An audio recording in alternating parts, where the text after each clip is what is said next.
One of the most common pieces of advice that I give to other beginning indie developers who are just figuring out what is my game going to be is don't focus on the story. So many, and including us, so many developers want to start their game dev journey by making their dream game, which is usually almost always an open world story-based RPG similar to the likes of a Zelda or a Final Fantasy or maybe a Last of Us, and you can't do it. Look, let me get real, you're not making those stories on your own usually. So what we did is for like 3 months when we started game development, we were going to make exactly that. An open world story-based RPG with like magical systems and all of those things, combat and things like that. And you had this grand quest with diverging storylines where you could choose what you would do as the player. You had like, do you help people? Do you just do your own thing? Things like that. And we quickly realized this was not for us. First of all, because we didn't know the engine, and I was going to be the main writer of the game as well. And I very quickly realized that what was I doing? I had never written before. Not really. I had like maybe some ideas, and I do read a lot, so I had a lot of places to draw inspiration from, but I had never actually written a story. Let's begin with a linear story. Never done that, let alone one that had diverging paths. So with those issues, we decided to just scrap story entirely, and we went to make Forge Industry, which is, there's no story at all really. It's just you craft things, you optimize everything, you expand your blacksmith forge and things like that, but there's no real story. And I think that for a first game for an indie developer, that's perfect. As little story as possible, and just focus on fun mechanics. That will always also have a much better value in replayability, for example, if your game is just fun. If you have a game that has a great story but isn't fun, well, no one is going to actually stick around and finish that story. Now, we are currently working towards our next game because Forge Industry will be releasing in a few weeks from now. So if you haven't done that, go ahead down below and wishlist it. And we feel like we are more capable now of making a story. So our next game, spoiler alert, I won't like tell you anything about it other than there will be a story this time. And I had to make a first draft of that story. And that's where I started with the same problem really. I've still never really written that much. I have started improving, like writing some short stories on my own, things like that, but that's all still written. And I have also read a few books. I also recommended it in one of our old book videos. I'll link that one up here, where they go more in depth in how does storytelling work and such. And there are two main narrative frameworks that I encountered and that I've both considered using, and that is the hero's journey and the 3-act structure. And in this video, I just want to talk a bit more about mainly the 3-act structure. I'll talk a bit about also why the differences between 3-act and the hero's journey and why maybe the hero's journey isn't always perfect.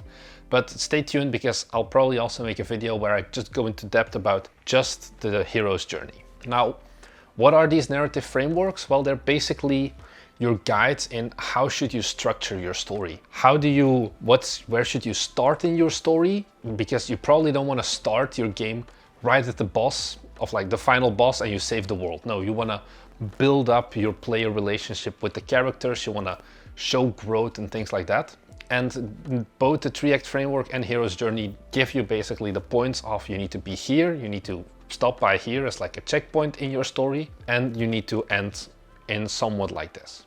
So for the 3-act structure, the first act is setting the stage, second act is building up tension, and then the third act is the climax where everything culminates and you have the final boss fight or whatever and the world gets saved. The hero's journey is a bit more complex. There's like 12 different stops in between, and why I wouldn't recommend the hero's journey is because it's a bit more niche. So the hero's journey is, for example, it's been invented in the 1980s, but it's based upon really Lord of the Rings.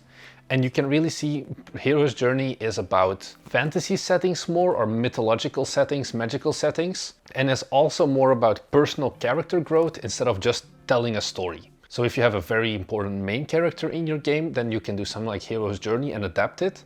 But generally, as a generic story, the 3-act structure is better. But as I said, forget hero's journey for now. I'll probably make a new video about that later on. Now, the 3-act structure. What is it exactly? How should you get started with it? Well, let's start with the first act. And I'll also give you like some percentages basically on how long should you be in each act. So the first act is setting the stage, and this should be about 20 to 30% of your story should be stage setting. What this means is that there's nothing too dramatic happening yet. First, you're giving the player a reason why is he in this world that you're in. Maybe you are in just a real world, maybe you're in a fantasy setting, sci-fi, anything like that. You need to give the player some time to get used to how does this world work, what are the rules, what is basically the story, what's the history of this world, what can and can I not do. So the easiest way to think about this is your tutorial level, but an extended tutorial, you know, where you gate the player very much in what they can do. For example, in Breath of the Wild, which is a great game where you can take some inspiration from in storytelling in general, is, you know, you start in a cave and there's not much you can do except follow the tutorial, you know. And then once you're in the tutorial, you're stuck on this island that you can't get off yet. And this is like your enclosed like playground area where you just get to learn, okay, there's different biomes, there's different kinds of enemies. This is how I interact with the shrines and things like that. And you start like getting some information about, oh, the world seems to be partially abandoned and things like that. There must have been something going on here, but you're not overwhelmed yet. You can see in the distance there is the Calamity Ganon, but you don't feel like, oh shit, I need to like go and fight the boss right now. You have some time to explore and to equip yourself. And I would say that this is also, you should put quite some effort into this because the first act is where you hook the player. This is where you basically show the player why should they play your game, why should they stay engaged, why should they keep researching the world and progressing through it. If you don't have a strong first act, people will drop the game in like half an hour and they will never finish it. The next act is building tension. So this is where you introduce some first conflicts. So I think a great example of this is if you've played Pokemon before. Of course, when you first get your Pokédex, for example, you battle your rival, but you know, you usually win that one. And I think from when you basically fought your rival the first time where you always win, to when you meet him again, that is your act one. You're not really building that much tension yet. You're just exploring the world, you're just, catching more Pokemon. But then suddenly, bam, here is your opponent, here is your foe. And they're a bit stronger than all of the other ones that you've encountered so far because they have usually your counter and they require some extra effort in killing, and you realize that, oh, there's actually more going on here. Or similar to, I think the Divine Beasts in Breath of the Wild is another great example.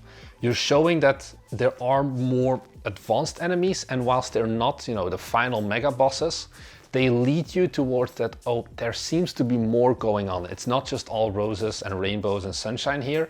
There's actually a deeper story hidden underneath that you're starting to uncover. Apart from just more difficult enemies, some other ways that you can build more tension is when you unlock more of the world. So when you get off the island in Breath of the Wild and suddenly you have the entire vast world, and then you have the tension of where do I go to next? Or maybe you get some new mechanics, you get some new abilities that allow you to go just to new places or to be more powerful and figure out new things really. This building tension stage is usually the biggest of your game. I would say around 50 to 60% of your game is building tension. This is where you, once you've hooked the player, you keep them engaged and you keep like learning them new things. So for example, if you have a 10-hour game, but you don't unlock any new mechanics or any new upgrades in like 5 hours time, well, no one's gonna be interested. Instead, you need to keep like giving new weapons, giving new mechanics and such to the player to keep them engaged. That's act number 2. And then we get to our third act, which is the climax. This is where all of the learning that the player has done, basically learning new mechanics, new upgrades and things like that, all culminates and they get to fight the final boss or whatever. And they get the conclusion to their story usually here as well. So this is where you give meaning to everything the player has really been doing. Before they were like, oh yeah, we need to save the world. Now they're actually doing it. And that's where, you know, you get that lasting impression and that satisfaction. By now, most things should be unlocked or mostly unlocked. You can have the player like make some decisions between which paths they go. But here, the main goal is truly to resolve conflict. The blunt force method is just beating a boss, but there could be other options as well.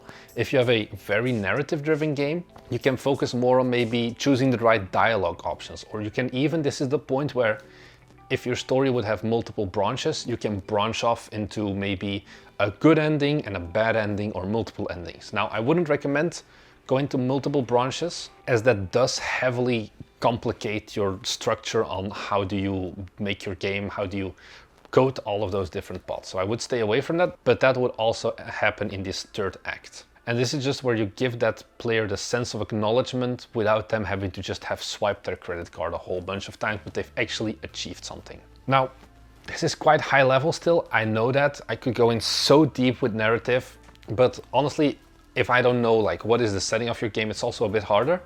What I would do is just get those three things. Get your first act where you set the world, second act, what are all the tensions that I'm gonna make, list all of them out, build your stories around all of those individual tension points, and then what is your climax going to be? Is it going to resolve like a big conflict, either by dialogue or by boss fight, and write it all down. This should be your guiding star basically for writing your whole story, and you need to stick to those three acts. Don't switch up two of them suddenly, where you have the biggest boss in the middle and then afterwards just smaller bosses and you discover new things. That's just weird. So stick to that structure. And that's basically all I have to say for this video. So if there's something that you're not sure about, you want to know some more info, you have some other questions, be sure to leave them in a comment down below. I love to interact with you guys. Apart from that, if you're new here, we are a game development studio, as I said, making our own game for the industry, which you can wishlist down below. And we also make this kind of informational content about game development and the game development world, our experience through devlogs, or just through vlogs where we talk about our own experiences, or where we try to educate you through videos such as these. If that's something that interests you, be sure to leave us a like and subscribe as well. It's a win-win for both of us, as it really helps us out. In exchange, you get these cool videos twice a week. That's all I have to say. Thanks for watching, and I'll see you guys in the next one. Bye!